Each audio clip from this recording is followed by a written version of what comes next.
예, 소개받은 김태윤입니다. 제가 오늘 간략하게 소개해드릴 거는 인텔리전트 에이전트 또는 뭐 개인 비서라고도 하죠. 예, 이번에 누구에 들어가 있는 서비스인데요. 예, 거기 들어가 있는 핵심 기술들 몇 가지 간략하게 소개해드리겠습니다.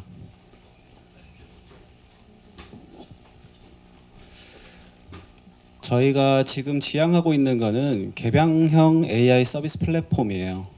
한마디로 얘기 드리자면 다양한 지능형 서비스를 다양한 디바이스를 통해서 제공을 하겠다는 거고요. 그거를 할 수 있는 이제 서비스 플랫폼을 만들고 있습니다. 여기 보시면은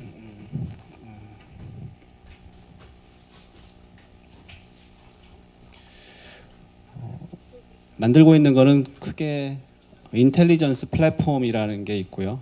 그거와 디바이스를 연결하고 있는 SDK, 그리고 플랫폼과 이미 알려져 있는 서비스를 연동하고 있는 API 뭐 이런 식으로 구성이 되어 있고요. 핵심은 그 지능형 서비스를 제공하기 위한 인텔리전트 플랫폼이 될 것 같습니다. 인텔리전트 플랫폼은 저희들이 기존에 갖고 있거나 서비스를 통해서 얻어지는 뭐 비디오 데이터나 스피치 데이터 또는 텍스트 데이터를 기반으로 해서 기계학습을 진행하고요. 기계학습을 위해 가지고 내부적으로는 이제 고성능 계산 인프라를 이제 가지고 있는데 그걸 통해 가지고 이제 확률적인 모델들을 생성해내게 되고 그것들을 이용해서 음성 인식이나 또는 텍스트 입력을 받는 부분 또는 영상 인식한 후에 영상 인식을 받는 부분 이런 부분들에서 먼저 처리가 이루어지게 되고요. 거기에서 얻어진 결과들을 우리가 의미를 뽑아내게 됩니다. 지금 이게 사용자가 어떤 의미를 이제 요청하고 있구나 이런 걸 뽑아내게 되고 거기서부터 사용자와 필요하는 경우에 대화를 시도하죠. 그리고 어떤 사용자가 지금 어떤 상황에 처해 있는지 어떤 질문을 했는데 거기에 답이 무엇이 있을지 아니면 사용자의 요청을 수행하기 위해서 어떤 행동들을 해야 하는지라는 그런 조금 이제 하이 레벨의 디시전 메이킹들을 할 수 있는 그런 모듈들도 다 개발하고 있습니다. 전체가 다 이번 서비스에 적용된 건 아니고요. 그리고 저런 추론이나 예측 판단을 하기 위해서는 그 순수하게 데이터만으로 될 수 있는 건 아니고요. 우리가 알고 있는 많은 사회적 지식들 뭐 학교에서부터 쭉 배워오잖아요. 책을 읽어서 그런 것들이 데이터베이스 형태로 어떻게 구조화돼서 가지고 있는데 그걸 날리지 베이스라고 합니다. 그래서 그 날리지 베이스를 연동해서 추론, 예측, 판단을 수행하는 그런 플랫폼으로 구성되어 있습니다. 우선은 이런 플랫폼에다가 저희가 자사에서 가지고 있는 이번에 음악이라든지 스마트홈 그리고 많이 사용하는 뭐 날씨나 이런 서비스들이 연동되어 있고요. 향후에 뭐 자사에 있는 뭐 티맵이라든지 뭐 기타 다른 서비스도 BTV 이런 것들도 연동을 할 계획이고 그 외에 여러분들이 많이 사용하시는 뭐 파퓰러한 서비스들을 하나하나 붙여 나갈 예정입니다.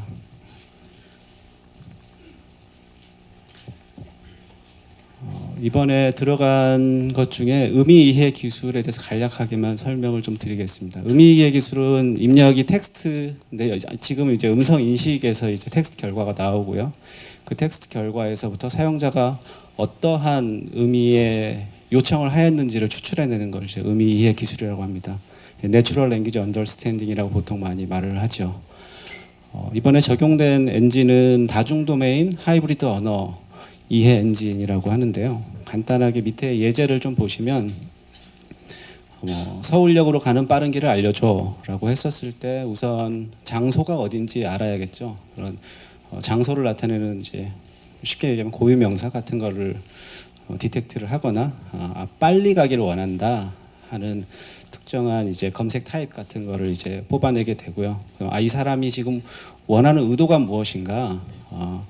길 찾기를 원하고 있구나. 이런 사용자의 의도 같은 것, 특히 길 찾기에서도 목적지를 설정하고 싶어 하는구나. 이런 것들을 알게 되는데 이런 것들을 다 정리를 하는 게 그 문장에서부터 구조화된 의미 정보를 추출을 해낸 작업입니다. 그런 정보들이 구조화돼 있으면은 이제 우리가 그걸 가지고 그 뒷단에서 이제 또 프로세싱을 할 수가 있으니까요. 실제로 이런 식의 구조화된 의미 정보가 정리가 되는데요. 보면은 이 사용자가 지금 말하는 게 우리가 길 찾기라는 서비스랑 연동될 수 있겠구나라는 정보, 그리고 이 사람은 목적지를 설정하고 싶어 하는구나, 그리고 가려고 하는 곳은 서울역이고 어떻게 가고 싶냐, 가장 최단 거리, 최소 시간을 가지는 경로를 찾고 싶어 한다는 게 우리 서비스를 위해 가지고 추출이 되게 됩니다. 이게 이제 구조화된 정보고요. 그 구조화된 정보를 제공하고 있는 서비스들이 굉장히 많은데 각각 도메인이라고 보시면 되는데, 여기 위에 있는 것들이 하나가 이제 내비게이션 도메인이 되는 거고요. 그 내비게이션 도메인을 수행하기 위한 가장 기본적인 정보가 됩니다. 이 정보를 바탕으로 해서 이 서비스 에이전트는 쉽게 생각하시면 그냥 소프트웨어예요. 저 정보를 가지고 사용자가 원하는 서비스를 수행해 줄 수 있는 이제 프로그램을 이제 쭉 작성을 하게 되면 이 서비스 에이전트가 사용자들에게 그 경로 설정을 하는 루틴이 쭉 돌게 되죠. 그래서 경로가 자동으로 설정되는 그런 게 되고요. 또 여기 보면은 이제 다양한 발화 형태를 적어놨어요. 사용자가 꼭 서울역으로 가는 빠른 길을 알려줘. 동일한 그 의도를 갖고 있지만 다양하게 얘기할 수 있거든요, 사람들이. 그러면 그런 다양한 그 발화의 형태들을 어떻게 다 처리를 할 것인가, 그런 것들이 이제 의미 이해 엔진에서 처리를 해야 되는 거고요. 그거를 위해서 이제 다양한 발화 형태에서도 동일한 의미 체계가 뽑힐 수 있도록 내부적으로 알고리즘을 만들고 있습니다.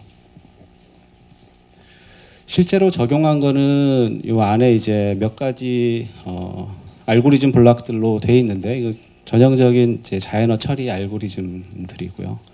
우선적으로 그 언어 처리를 위한 기본적인 문법적인 분석들을 하기 위해서 형태소 분석을 하거나, 아니면 처리 단위를 안정화시키기 위해서, 형태소는 의미를 가진 가장 작은 단위잖아요.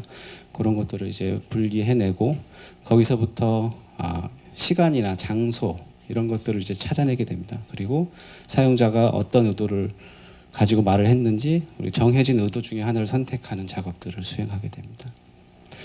네, 이런 엔진을 만들 때 이번에 들어갔던 건 저희가 하이브리드 형태로 구성을 했는데, 하이브리드라는 거는 이제 룰 방식의 엔진하고 통계 방식의 엔진을 이제 합쳐서 사용했다는 거고요. 그렇게 하는 이유는, 룰은 이제 사용자들이 그 어떤 식의 발화를 할 것이다라는 우리 배경 지식을 근간으로 해서 만들어지게 됩니다. 언어의 패턴이나 문법 같은 것들을 기초로 해서 사용자들이 이렇게 말을 할 텐데 그 문장 구조가 이렇게 되니까 여기서부터 의미는 이런 식으로 뽑아야겠어. 룰의 작성자의 배경 지식을 통해 가지고 만들어지게 되고요.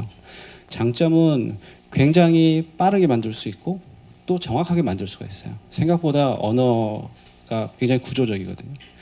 그래서 그렇게 만들 수 있는데, 단점은 그걸 벗어나는 변형된 발화의 형태들이 항상 존재한다는 거예요. 그래서 그거를 이제 보완하기 위해서 통계적인 모델을 만들게 되는데, 통계적인 모델은 그 사용자가 발화를 할 걸로 예상되는 다양한 발화들을 수집한 후에 거기에서부터 이런 구조화된 정보가 도출될 수 있도록 하는 확률적인 모델을 만들고 학습을 시키게 되죠. 그래서 그거 두 개를 이제 하이브리드 묶게 되는데요. 그렇게 되면 이제 우리가 알려져 있는 것들도 잘 처리하게 되고, 이제 그 외에 다양한 변형 형태도 좀 잘 처리할 수 있는 형태의 엔진을 구성 가능하게 됩니다. 하이브리드 엔진의 두 번째 장점은, 이거는 이제 실제 서비스가 나가게 되면 지속적으로 성능 개선을 할 수가 있고 초기에도 안정적인 성능 유지가 가능해요. 콜드 스타트 문제라고 하는데요. 확률적으로 모델, 소위 말해서 기계 학습으로만 모델을 딱 만들게 되면 처음에 데이터가 별로 없지 않습니까? 그러면 성능이 저하되게 돼요. 근데 룰은 우리가 알고 있는 걸로 만들기 때문에 처음에 좀 안정적인 성능을 낼 수 있어요. 지금 이 쭉 바깥에 있는 루프가 실제 시스템이 돌 때 이제 타는 경로인데요. 유저가 입력을 주게 되면 룰 기반의 시스템에서 언어 이해 결과를 주고요. 바깥쪽에 있는 이제 데이터 드리블이라는 게 소위 말해서 통계적인 기반의 시스템인데, 통계적인 기반에서 시스템도 이제 결과를 주게 되고요. 그 두 개의 결과를 이제 컨비네이션 해서 적절한 출력을 내게 됩니다. 이렇게 일반적으로 돌게 되고요. 근데 그렇게 해서 시스템이 돌다가 그 사용자들의 데이터들이 이제 그 어떤 발화가 하는지를 이제 관측하게 되면 그 결과를 다시 안쪽 루프로 돌려요. 안쪽 루프로 돌려서 이 시스템의 결과, 그리고 룰 기반 시스템에서의 결과, 통계 기반 시스템의 결과를 다 한꺼번에 모아가지고 안쪽에서 머신러닝 시스템에서 통계 기반 모델의 성능 개선을 위해서 그 모델을 다시 학습을 하죠. 그러면 모델이 업데이트가 되고요. 이 루프를 계속 돌면서 통계 기반의 시스템들은 점점 성능이 좋아지게 됩니다. 좋아지는 걸 기대하고 있는 거죠, 사실.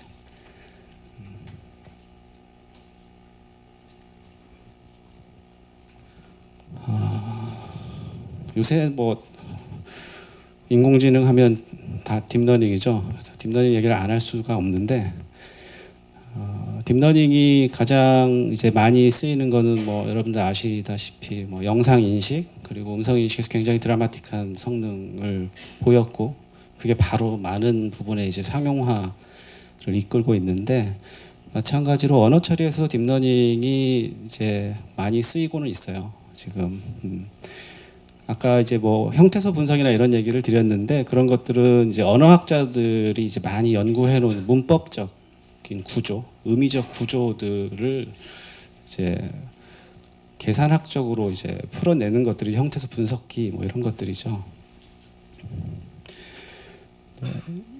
그런 이제 문법을 분석하거나 언어를 이제 절차적으로 분석하는 기법들이 기존에 있던 컨벤셔널한 NLP라고 하면 딥러닝에서 취하고 있는 것들은 그러한 이제 지식들을 순수하게 데이터 드림으로 학습할 수 있다고 하는 겁니다. 아마 다들 잘 아실 거고요.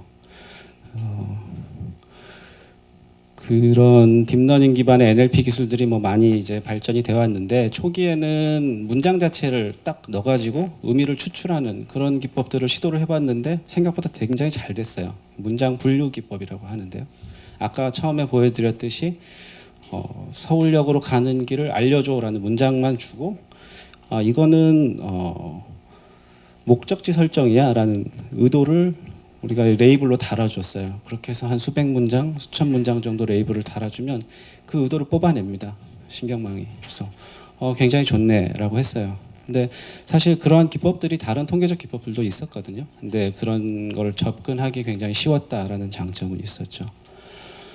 그거 외에는 또 다시 문장을 집어넣고 어떤 또 다른 문장이 나왔으면 좋겠어라는 아이디어들을 구현해 놓은 신경망들이 있어요. 그건 시퀀스 투 시퀀스 러닝이라고 하는데 이런 게 이제 번역 같은 데 쉽게 쓰일 수가 있죠. 한국어를 집어넣었더니 영어가 나왔으면 좋겠어라는 기본적인 아이디어를 가지고 신경망을 잘 구성을 해가지고 뭐 시뮬레이션 했더니 생각보다 너무 잘 됐어요. 그러니까 통계적으로 이제 딥러닝을 사용하기 전에는 언어적인 분석을 통해 가지고 그걸 특징으로 잡고 그걸 이제 구조화돼 가지고 통계적인 모델을 썼었는데 딥러닝에서는 그런 걸 많이 안 했는데도 생각보다 사람처럼 사람이나 할 것 같은 그런 번역 문장들을 만들어내면서 좀 많이 놀랬죠.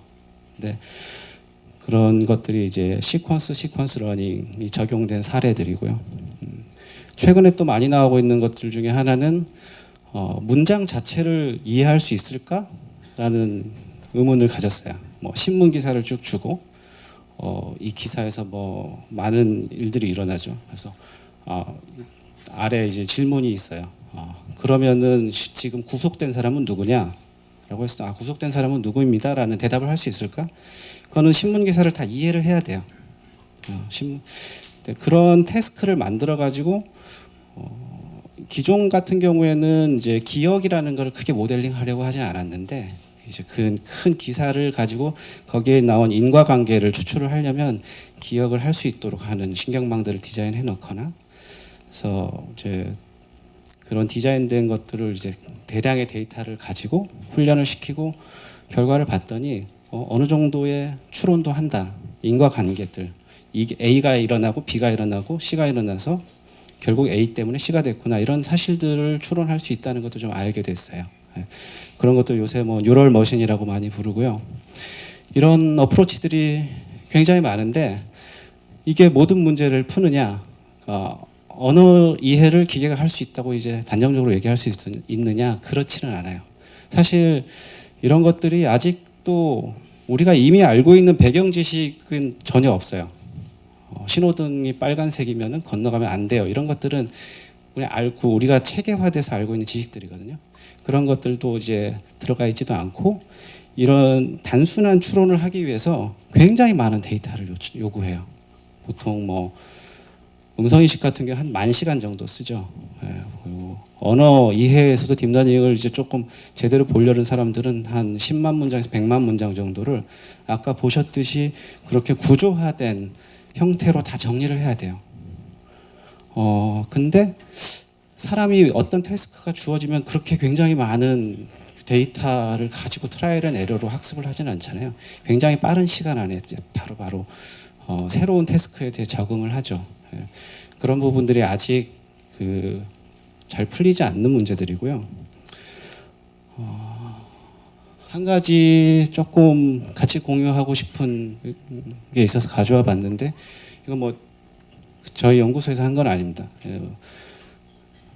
많이 전문 머신러닝 하시는 연구자들하고는 이제 많이 알려져 있는 건데 펑셔널 프로그램이라는 게 있어요. 예. 뭐 소개시켜드리면 좋을 것 같아서 가져와 봤고요. 신경망으로 계산기 만드는 거예요. 계산기 만드는 거 굉장히 단순하죠. 계산기 이렇게 원래 컴퓨터가 계산하는 거니까. 근데 실제 안에 들어가 보면 계산기 안에 코드들이 들어 있잖아요. 컴퓨터 프로그램이잖아요. 그 컴퓨터 프로그램을 순수하게 신경망으로 만들 수 있을까? 라는 거고요. 실제 아까 보여드렸던 시퀀스 투 시퀀스 러닝으로도 만들었었어요. 계산식을 주고 이건 답이야 외워 이렇게 해가지고 수십만 개 수백만 개를 넣어가지고 학습을 하면 계산을 했어요. 주지 않은 시퀀스도. 그래서 이렇게 해도 되겠다라고 했었는데 이건 좀 달라요. 이건 어떻게 하는 거냐면 간단하게만 얘기 드릴게요. 여기가 이제 신경망으로 구성된 프로그램 인터프리터 컴파일러라고 생각하시면 돼요. 컴파일러가 있고요. 얘가 이런 기본적인 아주 엘리멘터리 오퍼레이션들을 작은 신경망 형태로 계속 학습을 하고 학습된 그 엘리멘터리 오퍼레이션들을 메모리 안에다가 이렇게 막 넣어놔요. 그리고 필요하면 이제 호출을 하는 구조를 만들고 그 프로그램을 짜도록 학습을 시켰어요. 근데 그 간단한 뭐 소팅이나 더하기나 이런 것들을 얘가 학습을 해냈어요. 그것은 무슨 말이냐면 아주 가장 기본적인 엘리멘터리를 가지고 조합하면서 하는 것들도 신경망으로 가능하다라는 것들이 이제 조금씩 밝혀지고 있고요. 눈에 띄는 거는 이런 어프로치를 하는 이유는 굉장히 많은 데이터를 쓰지 않고 알려져 있는 지식에서부터 또는 알려져 있는 신경망들을 조합해서 좀 더 조금 더 높은 레벨의 추론을 할 수 있을까를 이제 보기 시작하는 거고요. 결과를 좀 보시면 좀 흥미로운데 아까 얘기 드렸듯이 시퀀스 투 시퀀스로 해가지고 소팅하는 것도 사실 했었어요. 근데 소팅하는 걸 해보면 여기 이게 데이터의 양인데요. 아래쪽에 트레이닝 데이터가 한 1000개, 2000개 정도 있으면 20개 정도 되는 디짓의 버블 소트를 해냅니다. 얘가 데이터 한 2000개 정도 딱 주고 버블 소트는 이렇게 하는 거야 알려주면 해냈었어요. 근데 이렇게 프로그램을 만들어 가지고 했더니 실제로 여기 있죠. 한 4개, 8개 정도의 작은 샘플을 가지고도 소팅을 할 수 있어요. 그거는 굉장히 빨리 일반화해내는 능력이 있다는 거예요. 예.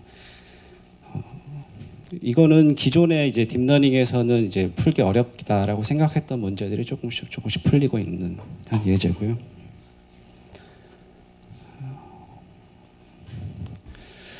마지막으로 AI 열풍에 대해서 잠깐만 좀 간단히 얘기 드리고 싶습니다. AI가 열풍이죠. 예, 모든 게 다 사실 AI 문제로 바뀌어버렸고 그 전에 사실 AI 문제라고 하지도 않았는데 다 AI 문제로 바뀌어버렸고 AI가 세상을 이제 금방 바꿀 것처럼 얘기를 해요. 뭐 지구 온난화도 해결을 하겠다고 하고 뭐 자율주행 자동차도 만들고 아트에도 적용하고 뭐 시도 쓰고 한다고 하는데 글쎄요.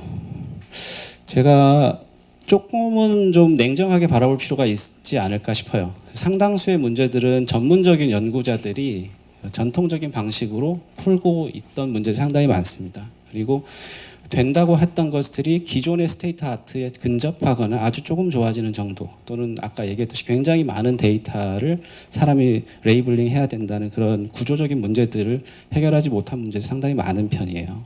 예. 그런 점에서는 큰 열풍이긴 하지만 좀 냉정하게 바라볼 필요는 있다는 얘기를 드리고 싶고요. 가트너에서 매년 이제 기술 로드맵을 이제 하이퍼 사이클 형태로 이제 릴리즈를 하죠. 올해 이제 릴리즈된 건데요. 많이들 아시겠지만 기술 개발을 총 4단계로 보통 구분을 해요. 혁신적인 아이디어를 이제 제안해가지고 사회적으로 어느 정도 받아들여지는 시기가 있고요. 그거에 대해서 엄청나게 관심이 폭발하는 시기가 있고, 근데 자세히 들여다봤더니 현실적으로는 이런 문제가 있어서 당장은 안 되겠어 라고 이제 좀 현실적인 깨달음을 얻는 시기, 그리고 그런 문제들이 해결되면서 매스 프로덕션으로 나가는 시기, 그런 4단계, 5단계로 보통 이제 나누는데요. 그 5단계로 나눴을 때 우리가 보통 말하는 AI 또는 기존의 머신러닝에서 다뤘던 문제들 중에 상용화될 것으로 예상되는 것들을 제가 좀 빨간색으로 좀 칠해놔 봤어요. 보면은 뭐 퀘스천 앤 앤서링도 있고, 자율주행 자동차, 소위 말하는 일반적인 머신러닝에 상당히 많은 문제들, 커그니티브 엑스퍼트 어드바이저라는 거는 이제 왓슨 같은 거죠. 엑스퍼트 시스템들, 그리고 스마트 로봇도 있고요. 뒤에는 뭐 드론도 있네요. 저거 빼먹었고, 그리고 퍼스널 어시스턴트 같은 것들도 있고, 제너럴 퍼포스 머신러닝, 이거는 일반적인 어떠한 문제도 풀 수 있는 그런 머신러닝 알고리즘 또는 머신을 의미하는 것 같아요. 근데 눈에 띄는 거는 사실 우리 곧 상용화가 되겠다고 하면 그런 기술들이